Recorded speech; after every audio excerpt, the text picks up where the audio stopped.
В целом цены приемлемые.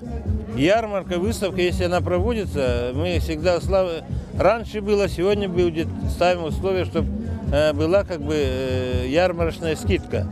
Но есть товары, которые сегодня стоят тоже дороже. Поэтому я считаю, что в это времена кризиса сегодня цена все равно, вы все в курсе, жители нашей республики, цены на продукты поднимаются. Но тем не менее, сегодня республика достаточно на хорошем уровне контролирует рост цен.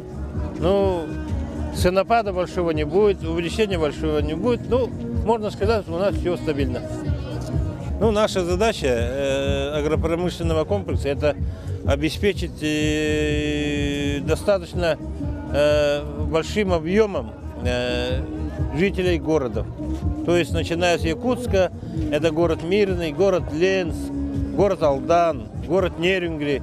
Вот те большие наши города действительно сегодня нуждаются в нашей продукции. Поэтому это для нас особо важно.